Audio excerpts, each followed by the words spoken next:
Hello students, आज जो हम लोग बात करने वाले हैं वो बात है हमारी गॉस लॉ की, जो हम इस पूरे चैप्टर का जो सबसे एंड वाला टॉपिक है गॉस लॉ। गॉस लॉ की जो हम लोग बात करना चाह रहे हैं, पहले हम समझ लें कि हम गॉस लॉ को क्यों यूज करना चाह रहे हैं। अगर हम लोग बात करें तो जो हमारा कूलॉम्स लॉ था वो केवल और केवल एप्लीकेबल था ओनली फॉर पॉइंट चार्जेस। अब जो हम लोग जनरल लाइफ में देखते हैं, जनरल लाइफ में ये जरूरी नहीं है कि हमारा चार्ज हो वो किसी पॉइंट के पास हो, जैसा कि मैं पिछले वीडियोस में बता चुका हूं पॉइंट चार्ज के बारे में। तो ये जरूरी तो नहीं है, हो सकता है कंटिन्यूअस कोई चार्ज हो, मतलब कोई बॉडी हो कंटिन्यूअस, जैसे रोप हो या कोई वायर हो या फिर कोई प्लेन सीट हो या फिर आपका कोई वॉल्यूमेट्रिक चीज हो, कमरा हो, क्यूब हो, कोई और चीज हो, सॉलिड कोई चीज। तो अगर उस तरीके का सिनारियो होगा तो उसमें हमारा कूलॉम्स लॉ तो लगेगा नहीं। अब कूलॉम्स लॉ नहीं लगेगा तो हमें एक और लॉ की रिक्वायरमेंट पड़ गई। तो एक और लॉ की अगर हमें रिक्वायरमेंट पड़ गई है तो उसके लिए हम लोग आज जो बात करने वाले हैं वो गॉस लॉ की बात करने वाले हैं। किसकी बात करने वाले हैं? गॉस लॉ की बात।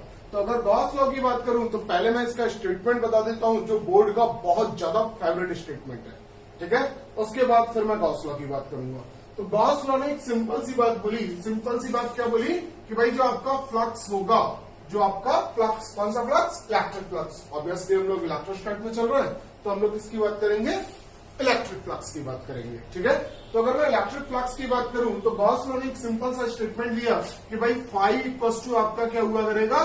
Q enclose divided by epsilon. मैं एप्सिलॉन क्यों लिख रहा हूं? उसका रीजन है कि ये किसी भी मीडियम के लिए बात करेंगे। अगर सेम चीज हमसे पूछ ली जाए उसके लिए कि भाई मीडियम हमारा क्या है? वैक्यूम, तो क्या हो जाएगा? Enclose divided by epsilon. तो आप दोनों में से किसी भी एक चीज को लेके आप अपने सारे के सारे फॉर्मूले कैलकुलेट कर सकते हो, सारे के सारे आप आंसर्स कर सकते हो। ये हम लोग कब बात कर रहे हैं? जब मीडियम की बात करेंगे। ये किसकी बात करेंगे? वैक्यूम की बात करेंगे। तो मैं लिख देता हूं, ये किसके लिए है? मीडियम के लिए। और ये किसके लिए है? वैक्यूम के लिए, ठीक है।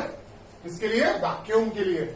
तो अगर मुझे देना पड़ जाए इसका स्टेटमेंट, जो कि बोर्ड का बहुत फेवरेट है, एक नंबर में बहुत ज्यादा बार पूछा जाता है, तो अगर मुझे स्टेटमेंट देना हो तो देखो स्टेटमेंट क्या हो सकता है, उस स्टेटमेंट की बात कर लेता हूं। फिर मैं बार बार बोल रहा हूं कि फिजिक्स में आपको जो भी स्टेटमेंट देना होता है, जो भी आपको डेफिनेशन देनी होती है, वो डेफिनेशन आप कहां से देते हो? फॉर्मूले से देते हो। तो अगर फॉर्मूले से मुझे डेफिनेशन देनी है तो अगर मैं बात करूं कि स्टेटमेंट क्या हो जाएगा भाई? स्टेटमेंट क्या हो जाएगा? देखो यहां पे देखो, अगर मैं इसकी बात करूं या इसकी बात करूं, किसी की भी बात करूं, तो सबसे पहले क्या होगा कि द नेट इलेक्ट्रिक फ्लक्स। देखो पहले इसकी बात कर लेते हैं हम लोग कि the net electric flux, the net electric flux passing through a closed, always याद रखना है हमें कैसी सरफेस लेनी है? क्लोज्ड, ओपन नहीं लेनी है, क्लोज्ड सरफेस इज। अब देखो अगर आप मीडियम के लिए बात करना चाहें तो 1/एप्सिलॉन लिखते हैं, इसके लिए बात करें तो 1/एप्सिलॉन। ज्यादातर बुक्स में लिखा हुआ है 1/एप्सिलॉन टाइम्स चार्ज एनक्लोज, मगर हम उसे यूज नहीं करेंगे क्योंकि वो स्टेटमेंट गलत है, ठीक है। या तो हम उसमें ऐड करेंगे कि इन वैक्यूम, या फिर हम लोग क्या बोल देंगे कि सरफेस इज 1/एप्सिलॉन टाइम्स चार्ज एनक्लोज्ड। हो गई भाई हमारी डेफिनेशन। हमने क्या किया? फ्लक्स लिया। फ्लक्स क्या है भाई? क्यू एनक्लोज का 1/एप्सिलॉन टाइम्स। अगर मुझे ये बोलना हो कि 1/एप्सिलॉन नॉट टाइम्स है तो 1/एप्सिलॉन नॉट टाइम्स बोलेंगे, तो यहां ब्रैकेट में लिख देंगे इन वैक्यूम। क्या लिख देंगे? In vacuum.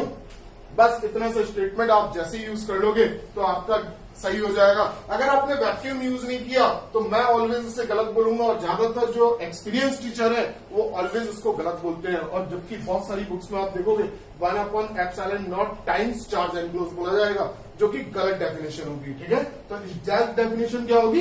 1/एप्सिलॉन times charge enclose. अच्छा, इसमें ये वर्ड आपको बड़े ध्यान से याद रखना है, एनक्लोज। हमें ऑलवेज ये देखना है कि सरफेस के अंदर कौन है। ठीक है, ना कि हम लोग ये देखेंगे कि बाहर कौन है क्या है, हमें केवल सरफेस के अंदर वाले देखने हैं। इससे बहुत सारे कंसेप्चुअल क्वेश्चन बनते हैं जो केवल इसी वर्ड पे डिपेंडेंट होते हैं, केवल इसी वर्ड पे।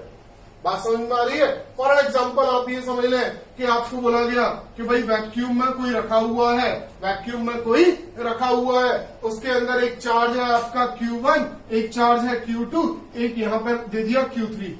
बोलो भाई फ्लक्स कितना पास होगा? तो देखो इस सरफेस से पूछा गया है, इस सरफेस से कितना चार्ज आपका एनक्लोज होगा, कितना फोर्स फ्लक्स आपका होगा। तो फ्लक्स अगर मुझसे इस सरफेस के बारे में पूछा गया है तो इस सरफेस में देखो कौन कौन एनक्लोज है, एनक्लोज है Q1 और Q2। तो नेट चार्ज कितना एनक्लोज हो गया? Q1 plus Q2। ये Q3 जो है वो आउटसाइड में है, इस चार्ज को मैं नहीं लूंगा, इस चार्ज को हम लोग नहीं लेने वाले हैं। तो अगर इस चार्ज को हम लोग नहीं लेने वाले हैं तो हमारा फ्लक्स अगर पूछा जाएगा तो फ्लक्स इक्वल टू कितना हो जाएगा? Q1 प्लस Q2 जो कि नेट चार्ज एनक्लोज है, डिवाइडेड बाई क्या आ जाएगा? Epsilon not. जनरल केस में आपको ऑलवेज क्या मिलेगा? यहाँ पे वैक्यूम ही मिलेगा, ठीक है, एयर ही मिलेगी। तो अगर मुझसे फ्लक्स पूछा जाएगा तो नेट फ्लक्स कितना हो जाएगा? Net charge enclose divided by epsilon not. याद रहेगा? जब हमें न्यूमेरिकल में अगर हमें कोई स्पेसिफाई नहीं किया जाए मीडियम तो ऑलवेज समझ लेना वैक्यूम दिया गया है, ठीक है, एयर दी गई है, आपको फ्री स्पेस दिया गया है। इस बात को आप ऑलवेज याद रखना भाई साहब, याद रहेगा? चलो ठीक है। अब देखो अगर मैं आपसे एक क्वेश्चन पूछ रहा हूं, क्वेश्चन क्या है मेरा कि एक सरफेस है जिससे हम लोगों ने क्या कर दिया है? डाइपोल को एनक्लोज किया है। किसको किया है? Electric dipole. एक इलेक्ट्रिक डाइपोल एक सरफेस के अंदर रखा हुआ है। What will be the electric flux passing through that surface? A dipole is capped inside a surface. What will be the electric flux through the surface? मैं लिख दे रहा हूं क्वेश्चन को।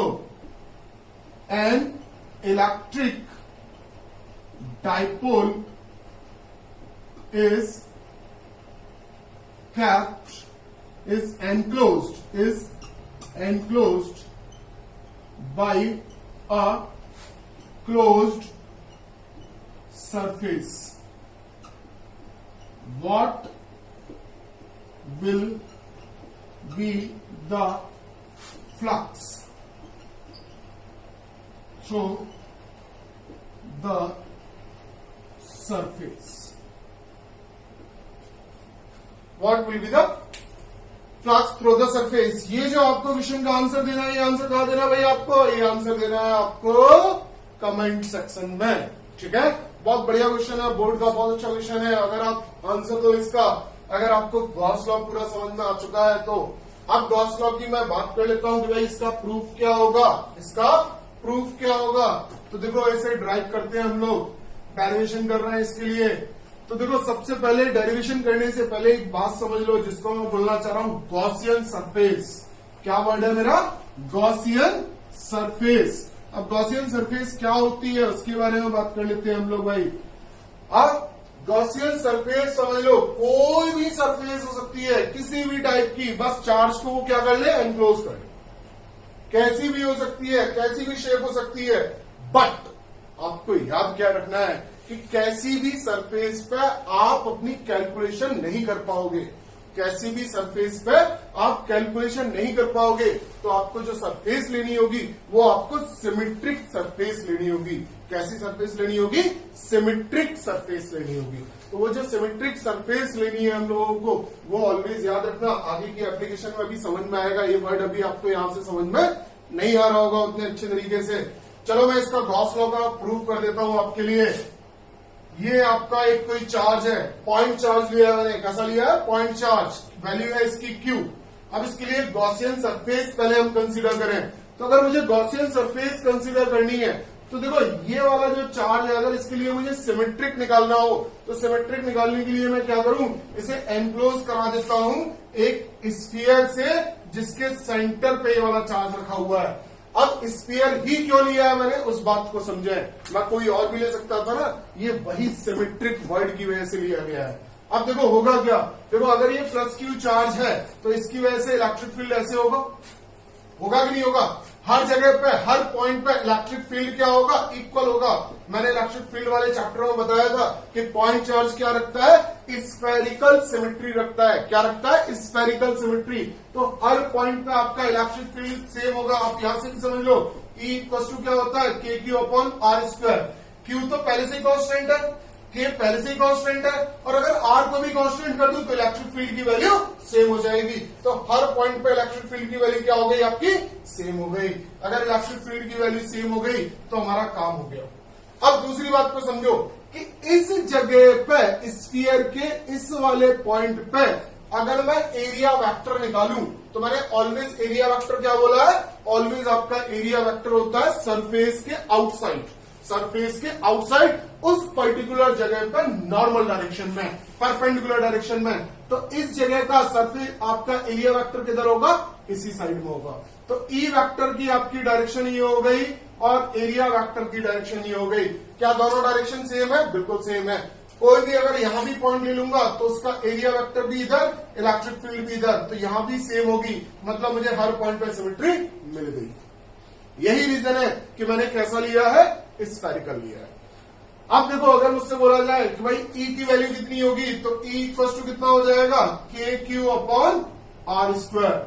अब देखो, जो फ्लक्स का जो हमारा फॉर्मूला था, फ्लक्स फाई इक्वल टू क्या होता था, E vector dot delta S vector, या फिर ई डेल्टा एस कॉस थीटा। इसको हम लोग स्मॉल फ्लक्स ले लेते हैं। अगर मैं स्मॉल फ्लक्स ले लूं, डेल्टा फाई ले लूं, फॉर स्मॉल बात कर ले तो D phi equal to E D S cos theta. अच्छा, थीटा की वैल्यू यहां पे कितनी है, 0। थीटा की वैल्यू कितनी है, 0। तो थीटा इक्वल टू जैसे ही 0 पुट किया मैंने, तो डी फाई इक्वल टू आपका कितना हो गया, ई डी एस कॉस कितना हो गया, 0 डिग्री। कॉस 0 की वैल्यू कितनी होती है भाई, जल्दी बताओ, कितनी होती है, 1। तो ये हो गया ईडीएस। अब क्या करते हैं, इंटीग्रेशन कर दे, दोनों साइड का इंटीग्रेशन कर दिया, क्या आ गया, फाई। ई की वैल्यू रख देते हैं, ई को चाहे तो बाहर भी ला सकते हैं क्योंकि सेम है, चाहे तो अंदर ही रख लेते हैं कि भाई K Q upon R square into DS. कितना हो गया ये। अच्छा, ये इंटीग्रेशन जो किया है हमने वो किसके लिए किया है, क्लोज सरफेस के लिए। किसके लिए कर रहे हैं, क्लोज सरफेस के लिए। तो यहां पे एक हम लोग इस तरीके से क्लोज सरफेस का इंटीग्रेशन का साइन ले लेंगे। इसका मतलब होता है कि किसके लिए हो रहा है, क्लोज सरफेस के लिए हो रहा है। अच्छा, के क्यू और आर तीनों के तीनों कैसे है, कांस्टेंट। के जो कि 9 इंटू 10⁹, क्यू क्या है आपका, क्यू है आपकी वैल्यू जो चार्ज की है, चार्ज ऑलवेज सेम रहेगा। अब आर, स्फीयर के लिए आर की वैल्यू क्या रहेगी, सेम। सबको बाहर ले आते हैं, कितना हो गया, के क्यू अपॉन आर स्क्वायर, और ये क्या हो गया, डीएस।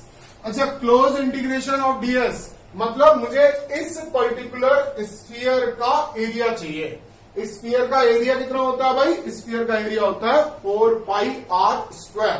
तो कितना हो गया ये, K Q upon R square into 4 pi R square.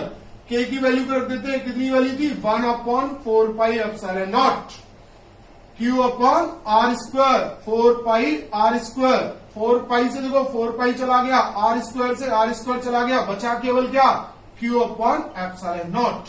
तो फ्लक्स जो होगा वो क्यू अपॉन एप्सिलॉन नॉट होगा, और यही हमारा गॉस लॉ का स्टेटमेंट है। ठीक है, तो इस तरीके से अगर मुझसे पूछा जाता है कि भाई गॉस लॉ का प्रूफ दीजिए, तो गॉस लॉ का प्रूफ क्या हो जाएगा, ये हो जाएगा। तो ये क्या हो गया, HT हैंस प्रूव्ड। ठीक है, हम लोगों ने इस तरीके से गॉस लॉ की सारे डेरिवेशन कर लेंगे।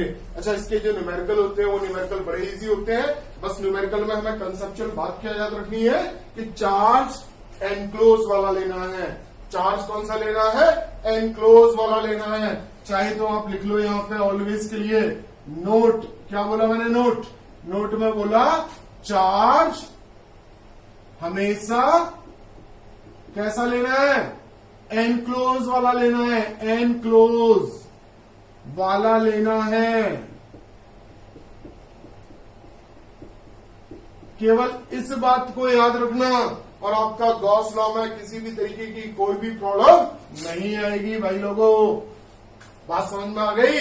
तो इस तरीके से जो हमारा टॉपिक था गॉस लॉ, वो यहां पे कंप्लीट हो जाता है।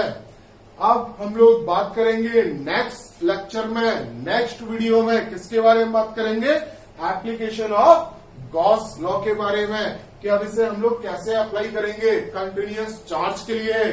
ठीक है, तब तक के लिए गुड लक।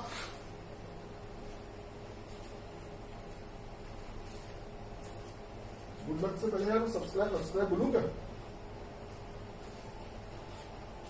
देखो स्टूडेंट्स, जैसा कि आप जान रहे हैं, आपको सारा का सारा नॉलेज जो भी है वो फिजिक्स की सारी नॉलेज यहाँ पे मिलती चली जा रही है। तो प्लीज आप लोग हमें मोटिवेट करने के लिए लाइक जरूर करें, कमेंट जरूर करें, शेयर करें और सब्सक्राइब जरूर करें हमारे चैनल को, जिससे कि कोई भी वीडियो आपसे छूटे नहीं। ऐसा ना हो कि आप कोई टॉपिक पढ़ रहे हो और नेक्स्ट टॉपिक कोई और हो। वो इसका रीजन क्या होगा कि आपने चैनल को सब्सक्राइब नहीं कर रखा होगा। आपके पास जितनी भी न्यू वीडियोस हैं वो आपकी ऑर्डर वे में नहीं पहुंच रही होंगी, केवल इस वजह से प्रॉब्लम आएगी। तो मैं आपसे बार बार बोल रहा हूं, चैनल को सब्सक्राइब करें। और अगर आप 12th क्लास के या फिर अलग किसी क्लास के हैं, 9 to 12 किसी भी क्लास के हैं, तो आप बेल आइकन को जरूर से दबाएं, जिससे कि आपको आपके मतलब की तुरंत वीडियो मिल जाया करें सबसे पहले। ठीक है, तो आप प्लीज सब्सक्राइब करें, लाइक करें, कमेंट करें, शेयर करें और बेल आइकन को जरूर से दबाएं। Thank you guys, good luck.